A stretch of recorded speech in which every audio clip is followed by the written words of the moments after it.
my brand is the Abiding CEO.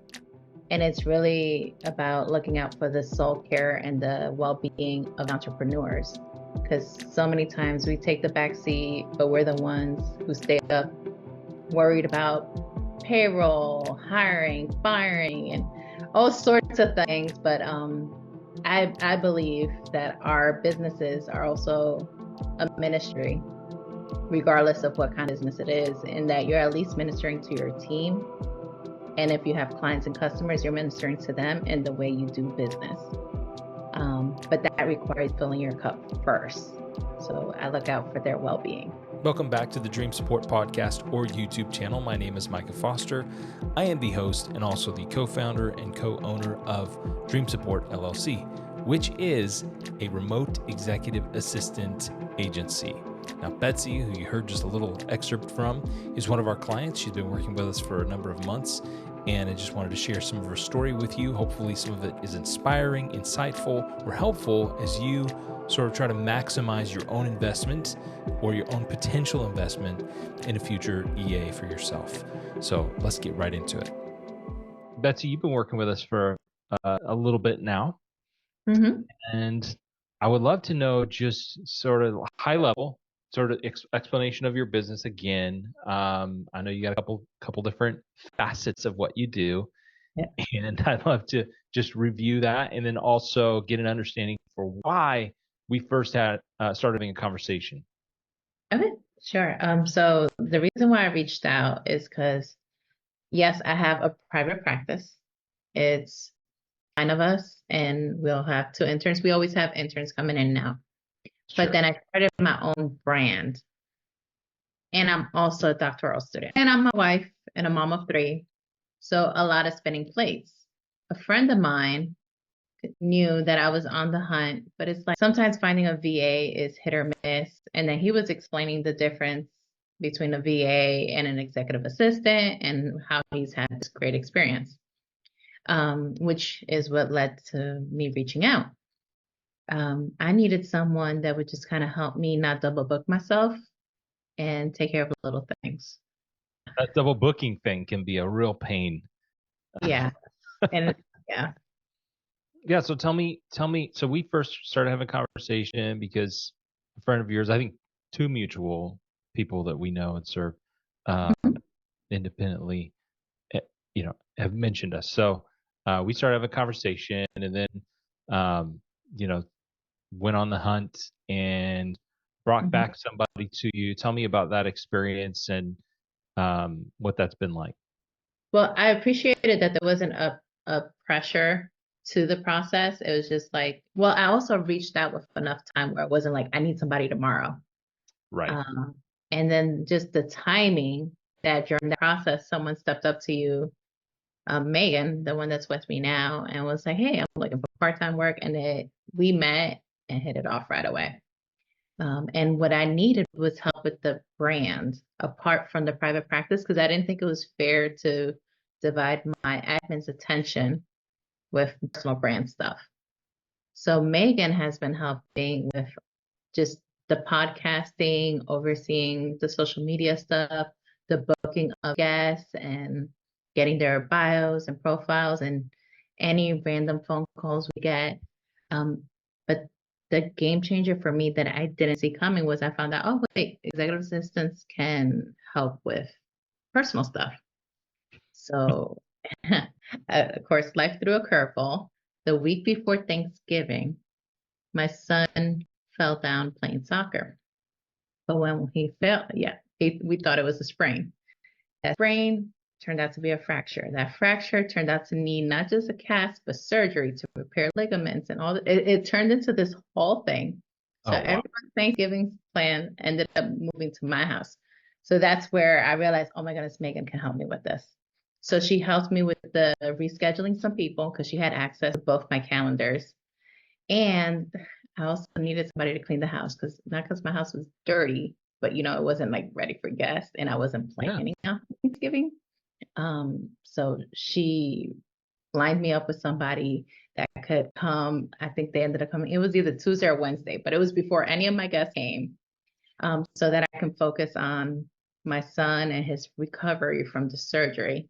So I was so appreciative to have her there, where like my personal life and my business life collided. Wow. That's pretty awesome. Not everybody will utilize their EA with personal stuff. I think maybe they feel guilty for doing it, or they feel like there's a barrier there that can't be crossed. But absolutely, EAs are happy to help. They just want to make your life easier Mhm. in any way that's possible. And if that means finding a house cleaner, or you know booking some vet appointments or whatever, there's all kinds of different things that can Yeah. happen. They're happy to do it. Along with that comes research, right? Because they have to figure out who am I going to book, and like where am Yeah. I going to find this house cleaner and all that kind of stuff. So that's a huge relief for people as well, especially in a time of need. So I can certainly understand that. Hmm. Yeah. What 90% of what are she does has been business, but every now and then I'll ask for something personal. Sure, yeah, because it's all related to you. Hmm. So the focus is helping you, and I know that, certainly people's businesses pay the invoices, but in order to free up leaders to be their best versions of themselves for their business and their family and all that kind of stuff, there can be some crossover. Hmm. So what are some, like, I know you mentioned podcasting and helping with getting the bios and guests and that sort of thing. How often do those come out? Right now I'm podcasting weekly. I probably have a guest once or twice a month. Okay. So that involves more of the back and forth and the scheduling. So that's why it was so important that she have access to all my calendars. The other thing I did to help with scheduling, because I was notorious for not giving myself enough time to work on a paper. Mhm. At the beginning of each class, I've given her my syllabus and she puts the due dates on my calendar so that Wow. I can factor in, hey, you might want to slow down. It's a busy week. And it's just been helpful to have a second set of eyes on my life. That's really interesting. I wonder why syllabi, however you say it, don't come with a digital calendar that you can subscribe to, because that would be game changing. You know what I'm saying? Yeah, you should create Why does that it. not happen? Why does that not exist? I don't know. Maybe it does, and it's just somewhere where someone's like, "This is nothing," but I Mhm. don't know. That'd be interesting. So you're pursuing a doctoral degree, and Mhm. what is that going to do for you in your life and professionally? So the degree is a Doctor of Ministry in Spiritual Formation and Leadership. And so then the podcast, my brand is The Abiding CEO. And it's really about looking out for the soul care and the well-being of entrepreneurs. Because so many times we take the back seat, but we're the ones who stay up worried about payroll, hiring, firing, and all sorts of things. But I believe that our businesses are also a ministry, regardless of what kind of business it is, and that you're at least ministering to your team. And if you have clients and customers, you're ministering to them in the way you do business. But that requires filling your cup first. So I look out for their well-being. That's how I'm bridging my Right. experience and the degree. Wow. So you're you're just improving your understanding of all those things to help more people Mhm. with the challenges you just mentioned. Is that right? Yeah, as I'm helping myself because I didn't realize how stressful it would be. And soon I'll be celebrating 6 years in business, which apparently a lot of them don't make it till year two. And I was like, I can see why. There are moments where it gets rough and you're like, you want to quit, but you weren't called to quit. So I also heard about a book or something that you might be working on. Tell me about this. Yes, yes. I'm putting together a devotional. I delayed the release because I've had some stuff come up that I decided I want to include in the devotional, Like, just for full transparency and just encouragement and pushing them back to Jesus, back to the vine, and like, okay, you know, the candidate that you had to fire or the issues with the landlord, the stuff that comes up. So it has stories tied to relevant scripture. But I decided to go back and make some edits. So hopefully this fall. okay. Cool. Yeah. And how are you gonna Amazon Hmm. uh, release that? Was that Yeah, it'll be Amazon, it'll be podcast, and Megan already knows she's helping me with the launch party. What's the launch party look like for you? Like, what's your plan for that? Well, for me, it's going to be hybrid because I have people locally and then I have people actually internationally. Apparently, I have a following in Costa Rica, so that's pretty cool. So, And so she'll be the one on the Zoom monitoring the chat while I'm in person, networking and signing book copies. it sounds like you really need to take a business trip to Costa Rica for that for a little launch party down there for your book. Wouldn't that be awesome? Oh, I love that idea. I love that idea. And don't tempt me. I'll start putting it together. Yeah, that's awesome. Did you experience any like hurdles as integrating with having a new EA and that sort of thing? Do you have any hurdles? Um, the hurdles were just getting to know each other at the beginning Mm. and like learning the software. There was a bit of learning curve. Also being mindful of time zones. So Mhm. because East Coast and she's West Coast, I just make sure I try not to text before 10 or anything like that. Because that was like whatever, 7 in the morning for you guys.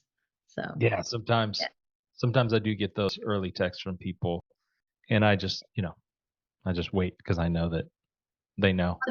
The workaround has really been like if it's not time sensitive, I send an email Yeah, and you do it when you get to it. yeah, yeah. Are you so when you say learning the software, what software are you talking about, and who's learning it? Is she learning it or are you learning it? She knows it now, Trello, Okay. because the people that do like the social media and the blogs and they communicate through Trello. And then Mhm. they're in a different time zone because they're in the Yeah. Philippines. Okay. Um, Yeah. so there was So a bit of a learning curve and like tagging when you need certain people to look at it, but we it's got there. much like a lot of the other sort of project management softwares out there in that you Mhm. can have tasks and projects and track them and tag each other and comment and see proofs and all that kind of stuff. So yeah, every one of those has a little bit of a learning curve, but they're so similar. Mhm. So similar in all of them. Now it's really interesting because you bring up you have some people in the Philippines who do a lot of that blogging and sort of content marketing is what we would call Yeah. it. Mhm. And then you have Megan who's doing different things, but also interfaces with them. A lot of times I think people think those are one and the same. I Yeah. have one of my assistants helps me with a lot of content marketing, but Uh-huh. uh, so they can do a vastly different amount of things. So what would be in your view the difference between the two?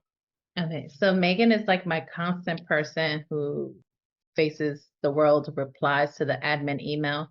And when I have her double checking, really, uh, before a newsletter goes out or before something gets posted, it's like just for typos, or does that even sound like Betsy? Because to the point now where I have a close enough relationship with Megan that if something questionable comes up, she'll tag me or like screenshot it and be like, hey, what do you think about this?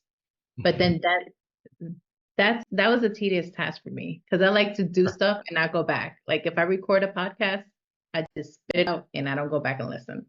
Yeah. But because then I'll second guess and I'll get stuck.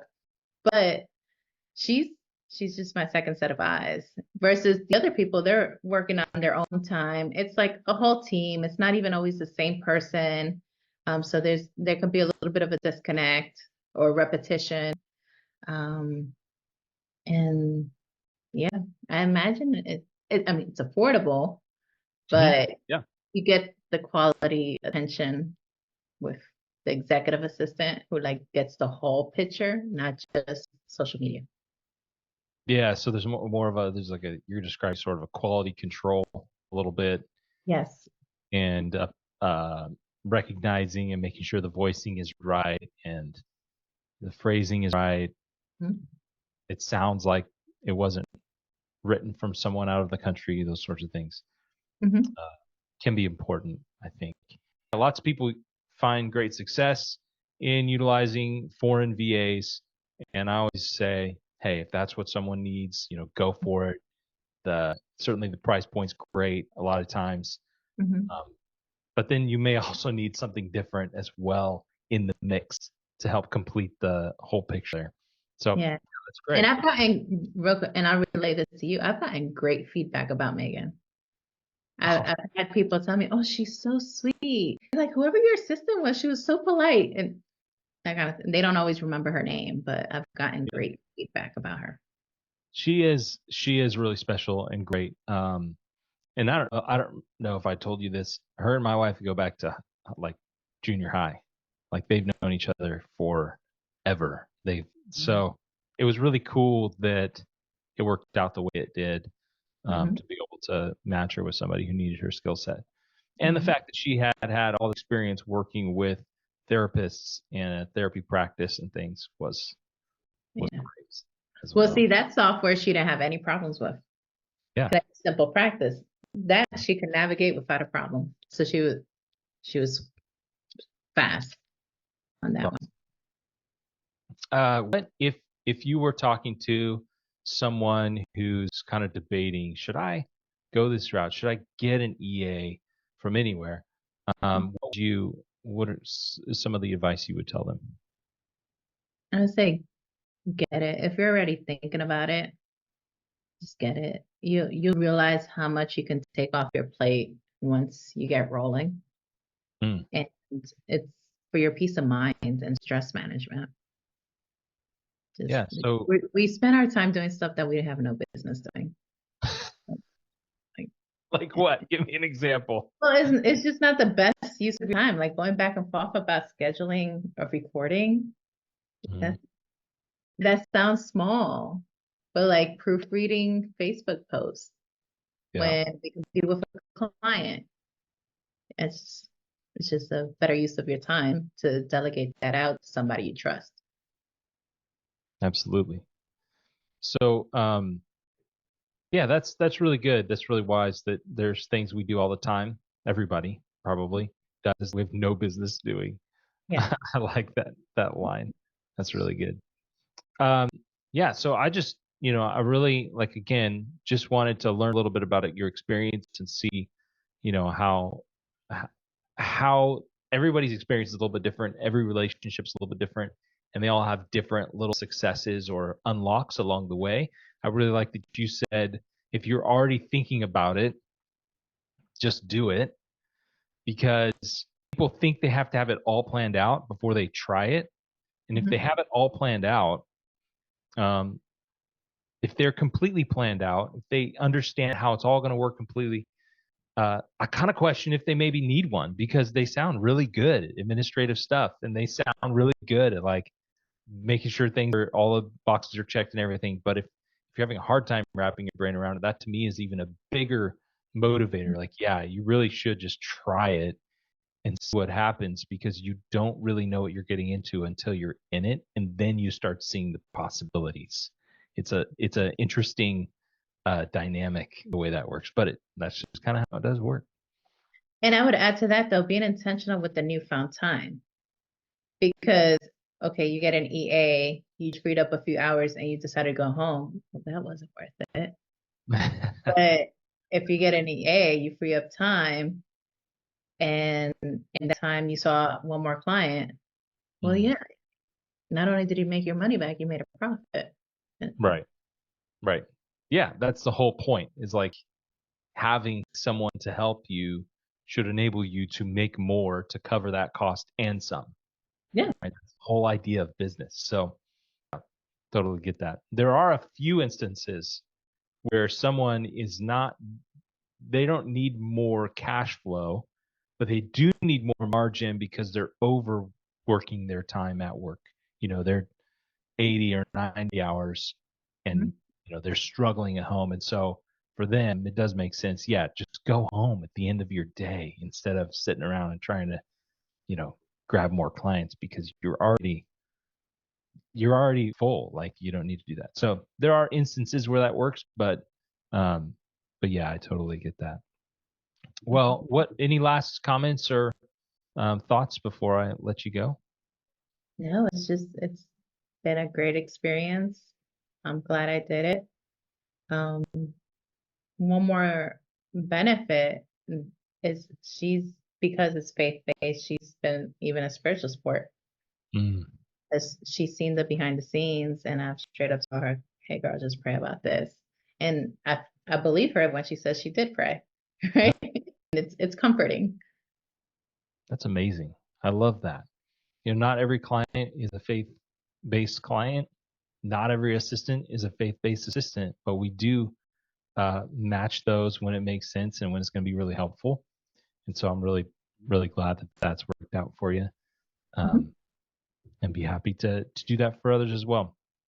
Um, so just really thank you for just spending a little bit of time just talking to me here on this in this interview, because it helps me understand how things are going. It also gives me a lot to celebrate with Megan and report back to her and say, Betsy's so excited about these things and she can listen to this as well.